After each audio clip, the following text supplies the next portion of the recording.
Hello, nice to see you, everyone. I will just share the presentation. Might take a little second.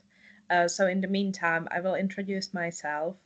So my name is Nadia. I work at a street outreach team, and what we do is that we work with rough sleepers. Our team goes out in the morning, verifies rough sleepers, and then we try to support them into housing and with other things if necessary. My role within that team is that I'm a social worker, so I often work with the more complex people that come under our caseload, many of whom are neurodivergent. So these are kind of my credentials. I am aware that a lot of you that came here will come from a different professional background, so I will try to not use any jargon. Apologies if I do. Sometimes it's difficult to catch myself. And I'm also aware you might have, different experience or more experience than me. This is based on my experience working with people who are neurodivergent and seeing what worked in the past for me. And it's also based on research. It's not all just my ideas. I wouldn't want to take credit for something. So what's the agenda? First, we will talk about why is it important to consider neurodivergence while thinking about homelessness. Then we will talk about general challenges, and I will discuss different environments where a homeless person might find themselves and what challenges they might see. Then they get there and how can we support them through it. We will talk about rough sleeping, housing support services, temporary accommodation, and then in general we will talk about some ideas on what can we do better as services and as individuals. So neurodivergence is very, very wide umbrella. So for the purpose of the presentation, because we only have a limited time, I will be doing some generalizing. Just keep in mind that every person is an individual, so their needs will differ. Nothing I say in this presentation is gospel. Not every autistic person or a person with ADHD will struggle with the same things. So just keep that in mind. I decided for the purposes of the presentation that I will be speaking mostly about autism, ADHD, and dyslexia, and that is because they are the ones that I come across the most during my practice and that I most often see people self-identifying with when describing their difficulties. So many people who are rough sleeping are neurodivergent. We come across people saying that they have autism or ADHD very often when we're doing assessments with people. And it's important to keep in mind that not everyone will have a formal diagnosis. Sometimes people will say, well, I think I have autism, but I don't have any diagnosis. And sometimes people will not be aware that they have autism or ADHD, but maybe we as professionals see some traits with them that correspond with autism or ADHD, and then we can still adapt our practice to accommodate them, even if there is not a formal diagnosis. Sometimes people don't necessarily understand what adjustments they are entitled to, and that can be an important role for professionals to help them with that. And it's also, well, in this presentation, I'm speaking about rough sleepers and people who are homeless. Rough sleepers especially usually don't struggle with just one thing. So often people might be neurodivergent, but also struggle with substance misuse, also be on probation, have multiple things going on at the same time. So I will touch on that slightly as well, because it's not always possible to separate these needs. So I drew a lot on research that was called Not Naughty, Stupid, or Bad. That was a report of neurodivergent people experience of probation. And this was one quote that I thought was interesting. There are some things I don't understand about myself even now. Like, I want to understand why my brain tells me to do that rather than to do this. Why don't I think before I act? So if you're a professional that's in a service user facing role, sometimes it can be quite challenging if we can see what someone should do or what would be right for them to do, what would help them, but they don't necessarily see that. Sometimes it's just important to have a bit of compassion and think about what is that's happening for that person, and it's neurodiverse. There may be something that is making it more difficult for them to act on their plans.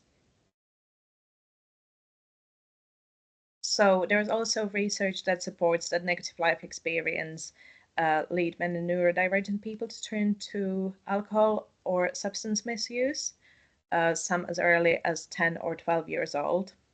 It can also lead to isolation.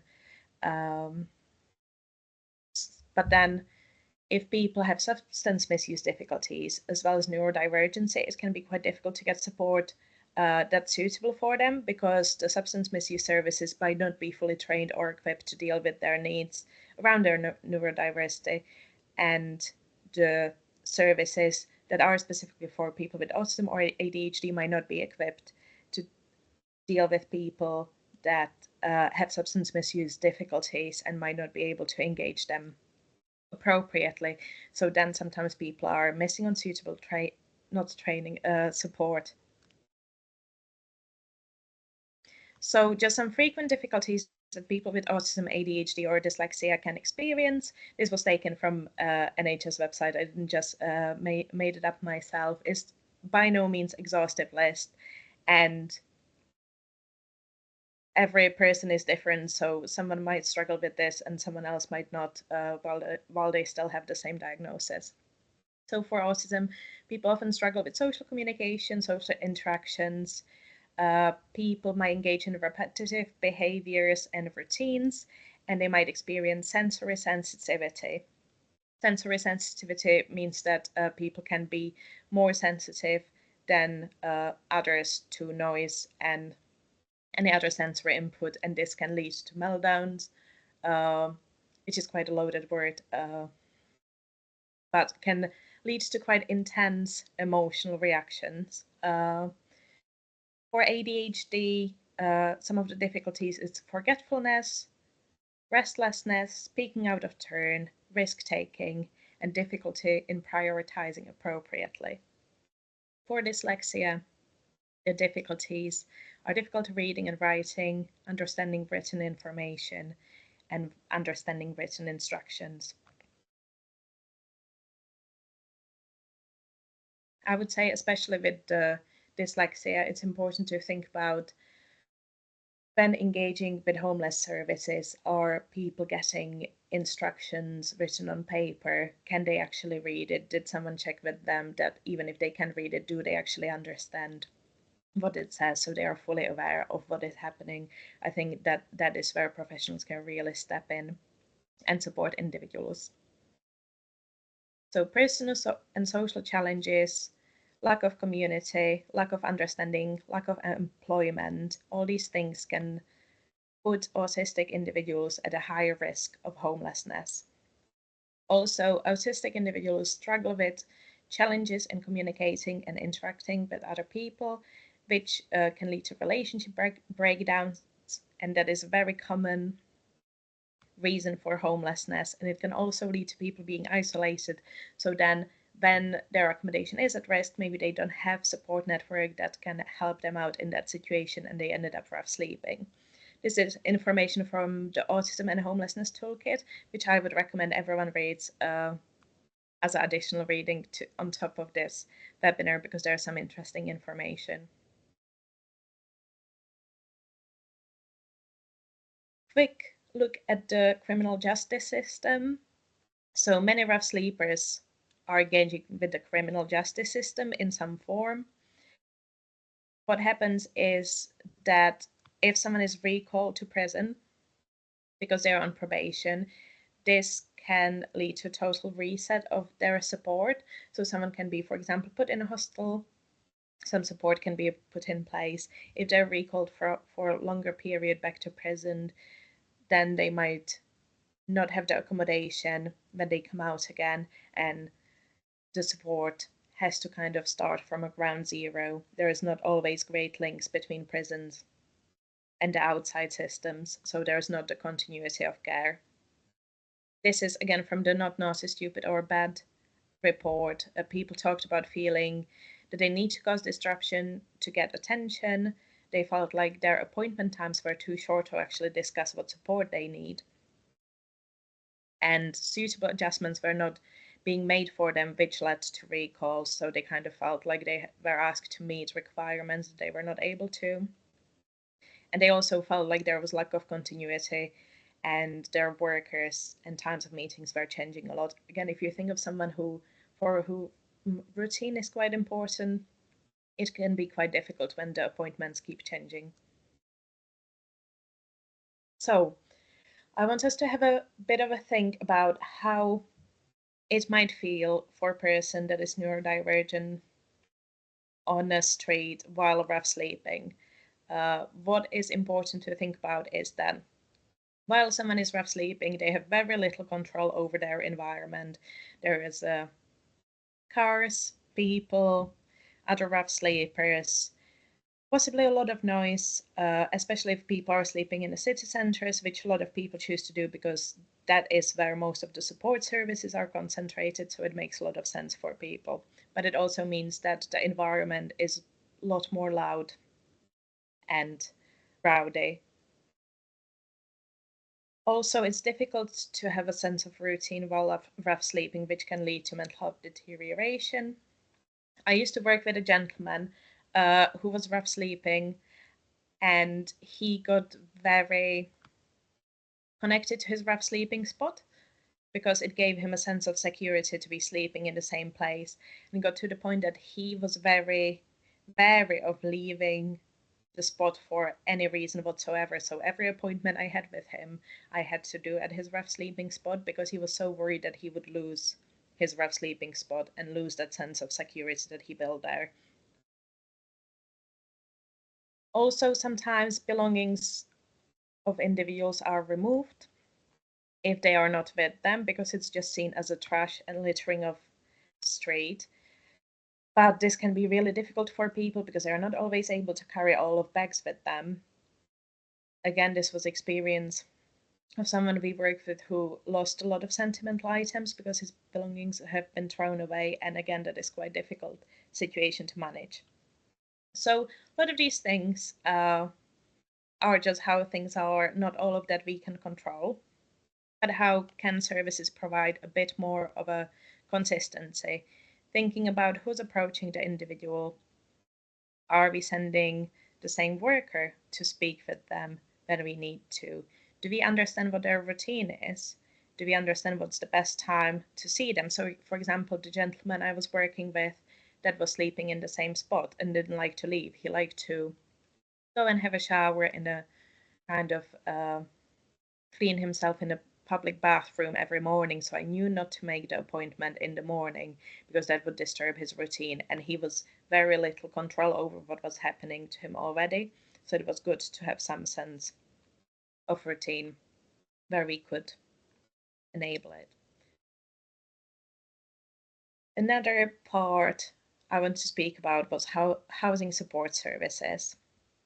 So if someone is homeless or rough sleeping, but you don't have to be rough sleeping, even if you're sleeping at your friend's couches or with family, people go to Housing Solutions, which is the statutory service that helps people to find accommodation again when they are homeless.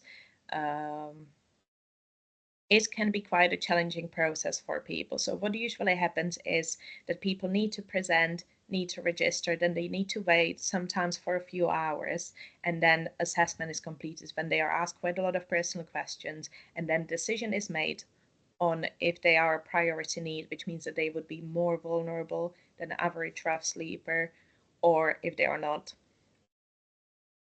So it can be quite a long process, and a lot of people give up before they get to the stage where they can actually be assessed and decision can be made. I don't know, some of you have probably been to Housing Solutions before. It's a big waiting room with bright lights. Often there's children that are either crying or playing, people shouting, sometimes people quite angry because they are maybe getting answers that they don't really want. People walking around, people's names being shouted. It can be sensory, very intense environment. What can we do as a professionals to help with that? Sometimes it can be really helpful if there is someone with the person. So that means that I like to go with people because it means that they can pop out for 5 minutes, have a break from sitting in the same room, and then come back. And that way they manage to sit there for longer. You can also speak to me if they're getting overwhelmed, and that helps as well. We can be a bit creative with the what support we put in place as well. So sometimes people can have fidget toys that worked really well when I brought it for some people in the past. Also, maybe offering people if they want to do some coloring. I find it with these two things a bit difficult because some people can find it infantilizing, but actually overwhelmingly the response was positive when I offered activities like that to service users before.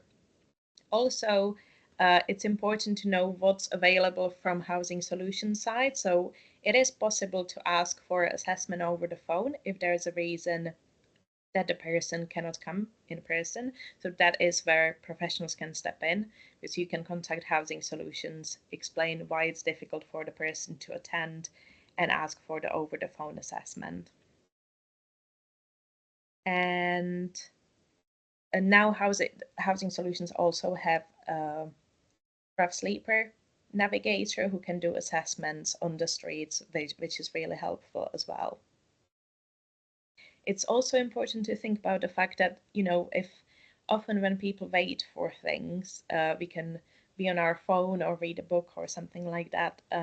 But rough sleepers often don't have a phones, so they are really kind of there and now and need some form of entertainment. So sometimes it's as simple as just physically being there with the person so they have someone to speak to. So the research from 2022 about autistic experience of homelessness found that participants who had autism diagnosis when they approached local authority often did not qualify for support from them.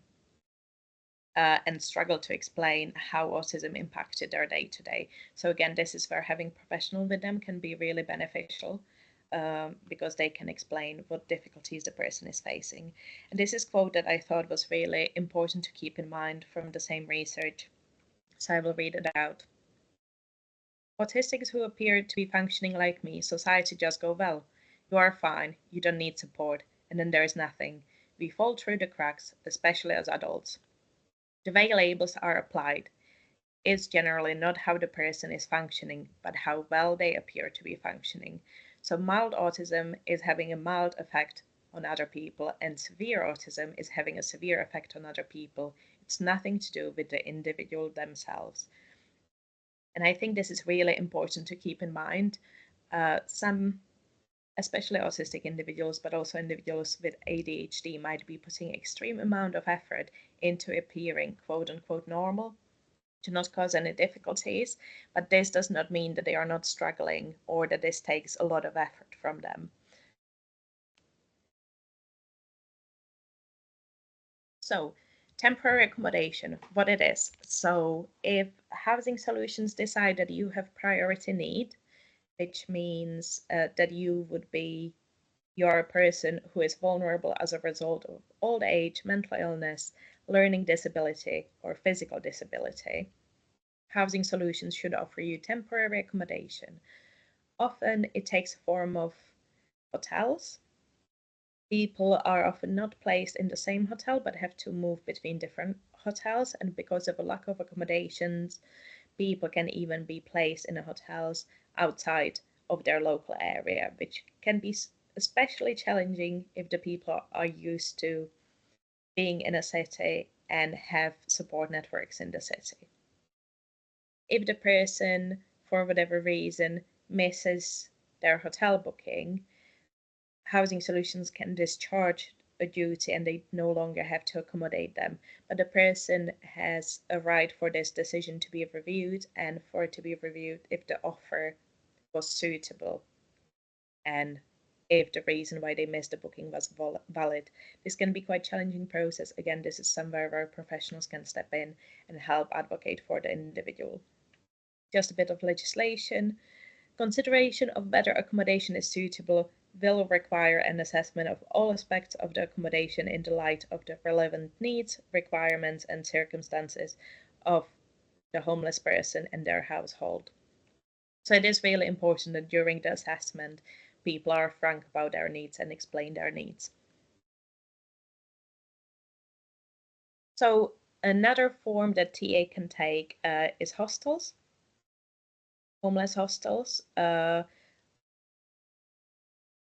People might be familiar with places like London Road. It's usually accommodation where a person has a bed.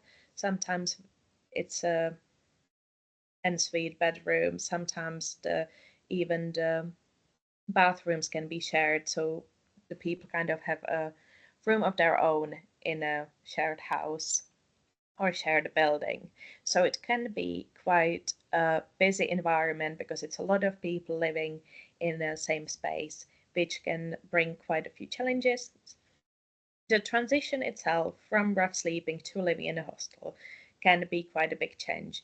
Often we see that people don't start straight away using their bed, but they continue rough sleeping uh, sometimes. And that is because sometimes people are just not able to go straight from the being used to sleeping on the street to starting sleeping inside. It can be more difficult than it seems. There is quite a lot of advice in the autism toolkit, so I would advise again to look into that more. People might, when people move into the hostels, they might struggle to understand rules and personal boundaries. It's good to be very clear with people when they are moving in about what the rules are, what rules they need to follow to not lose their accommodation. If something is not working, there are possibly some behavior difficulties. It's important to ask ourselves why. Is there anything that's making it more difficult for the person to manage in the hostel? So, for example, overcrowding and support needs of other residents can lead to concerns around confrontation, interpersonal interaction, and social anxiety. Uh, Someone also said about their experience, I really cannot cope with the unknown. I need to know what is going on. I need to see picture. So sometimes when people are in one homeless accommodation, they are moving to another homeless accommodation. This can all be very quick. So sometimes when beds come up, they need to be filled in within a day or as soon as possible. So people have very little time for the transition, which can be quite challenging. So, a bit more about what the autistic experience of homelessness research found. They found that in hostels in general, there was a lack of adaptations being made without official diagnosis. And it is very difficult to get a diagnosis when you are rough sleeping because while you're concerned about where you're going to sleep, what you're going to eat, how you're going to be safe, getting autism or ADHD diagnosis is not going to be on top of your priorities necessarily. Also, it can be very difficult environment due to all the sensory input, and these environments can become very busy.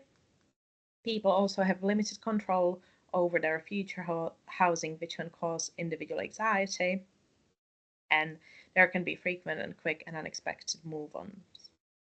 So, what the research was found that some people decided to choose continue sleeping on the streets because that way they didn't have to deal with all the difficulties described above. They didn't have to be forced into social interactions, and they had control over their sensory environment. And that is something that we sometimes encounter in our work. That people would rather rough sleep than sleep in a hostel because they can find the environment really challenging. Moment of reflection, I thought this was really interesting bit of research. People on the autism spectrum are more likely to be viewed as deceptive and lacking credibility compared to neurotypical individuals. That's just something to keep at the back of our mind when we're working with people. So, some accommodations and considerations. At the top of the screens are some accommodations on a more personal level, what can we do as workers, and the bottom screen has more systemic suggestions. So when we're working with someone who either is autistic or has ADHD or dyslexia, we need to think about how we need to adapt our communication. If someone has dyslexia and cannot necessarily read, if they get a notice about their accommodation ending soon. Is it enough that they get a notice in writing? Do they need someone to sit down with them and walk through the requirements to make sure that they don't lose their accommodation? Is that what is needed? It's important to get to know the person on an individual level, find out what their routines are. If someone is missing a lot of one-to-one sessions with their support worker, why is it? Is it maybe because it's booked at the time when the person is doing something else every morning? Is that maybe one of the reasons? Could we try a different time? Could we try a different place? Sensory sensitivity. Are we doing the meetings in a place that's comfortable for the person, that's quiet enough so they can concentrate, somewhere they feel comfortable? Do they have any interests that are quite important to them? I mean, this will depend from a role to role, but if there's anyone who's here who, for example, works in accommodation, are we making sure that we're talking to people about what interests them, not only about their needs? Yeah, are there any sensory sensitivities? How can we help them manage change? If there's any move on, can we show them pictures? Can we show them around before they have to move? We can also use screening tools. So if we're not qualified, we cannot diagnose people, but the Autism Toolkit has some helpful screening tools that can help us to identify who might benefit from changing approach, possibly, and maybe from starting to having conversation about diagnosis. It's really important to advocate for individuals with other agencies and continue educating ourselves, which you are all doing because you are here today. Then is there any ways that the hostels or services are working that maybe need adjusting? Is there any way we could involve people with lived experience in changing these services? Is the staff training implemented in all services? And are we aware of different forms that neurodiversity can take? So I mentioned already using screening tools can be helpful. It's important to advocate with other services and facilitating collaboration with other services. It's also important to continue educating ourselves and sharing our knowledge with our colleagues and bringing neurodiversity into our conversation. So if there's a problem that's being discussed, maybe it's an angle to consider. Is this something that the person is struggling with? Is there some ways we can adjust our approach that would work for them better? So these are the resources I've used. I believe Justine will be sharing the presentation with everyone afterwards, so you can have a look through that. And yeah, that is the presentation done.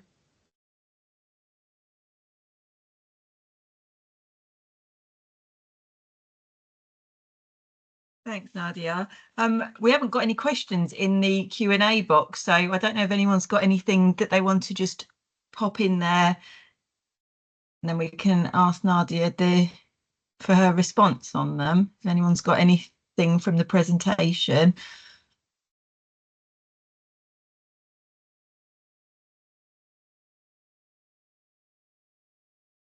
Wait a few minutes to see if anyone's got anything that they want to type in there.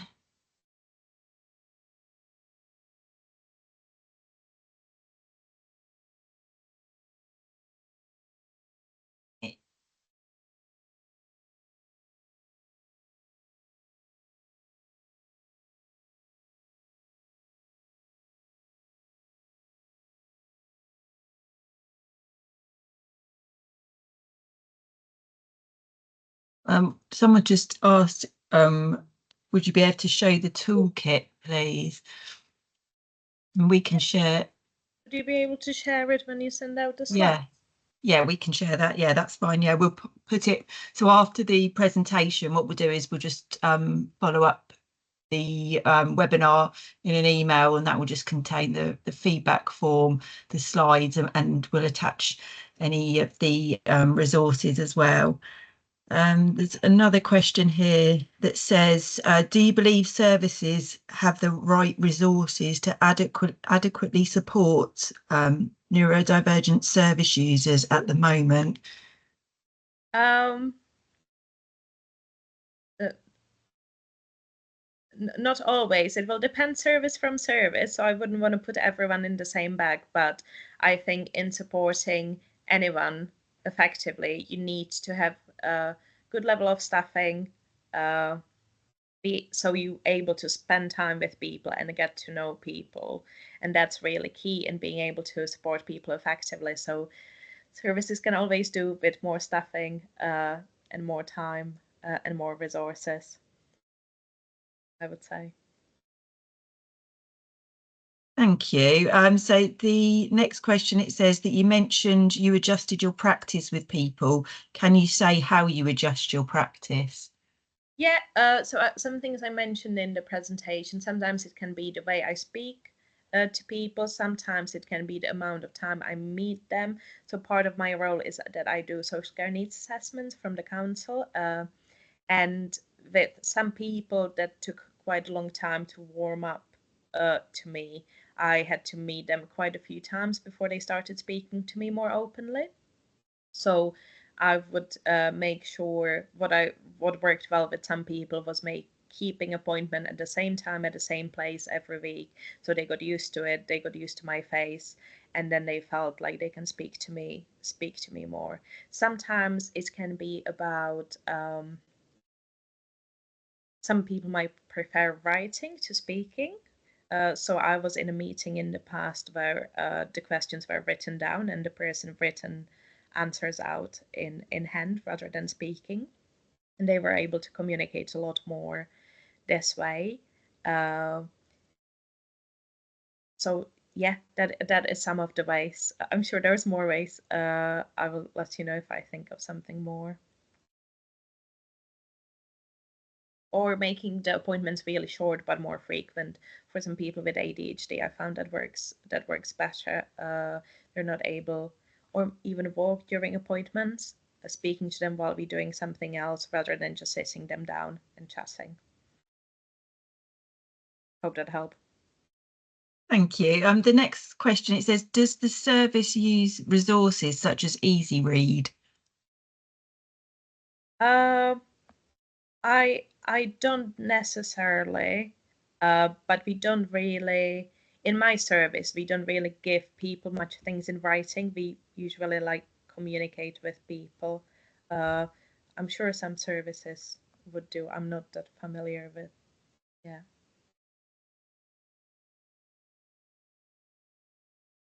Okay, thank you. There's another point here. It says, just thinking it would be helpful to know of any suggestions regarding examples of how it has been successful. For example, challenging local authority decisions and in terms of housing to ensure that someone's protected characteristic of neurodiversity is taken into consideration, particularly when people may not always have a diagnosis, as this is difficult to obtain. Uh, yeah. So the question is about example where it was successful in the past. Yeah, so if there's any examples where a challenge from a local authority decision has been made. So I can think of more like a few little things where maybe someone has lost their temporary accommodation, but then the professionals contacted the local authority and explained all the reasons why they were not able to attend and made it clear that they were not able to attend because of their support needs. And then sometimes the decision can be overturned. But also I would say significant way in which professionals can support is that, service users are not always aware of their rights, and they don't always want to go through a review process or appeal process. So having professional that can walk them through that and provide evidence can help. Sometimes professionals can provide a support letter about the needs that they observe that the individual has, but unfortunately it is difficult if there is no diagnosis and the individual is seeking support. I would maybe say it's helpful if you can get like an opinion of maybe more medical professional or mental health professional that they're saying, oh, I think this person might be neurodivergent or they might have autism. Sometimes that has a bit more weight to it if they provide support letter like that.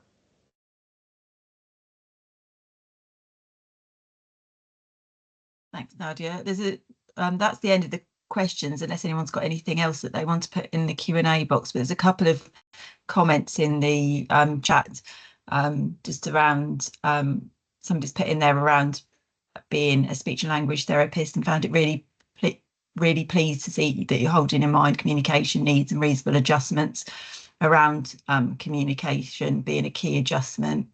And someone else has commented on the good insight into the needs of people that you have, and really acting as an advocate for people. So I would just add one thing I forgot to say during the presentation, and I think can actually be quite helpful. When someone is having assessment at Housing Solutions, you can request to do it in a separate room, not in the big room, and they should try to facilitate that. Some housing advisors are more accommodating with that than others, but it is something we can ask for, and that can be a real game changer for people that struggle with easy distraction.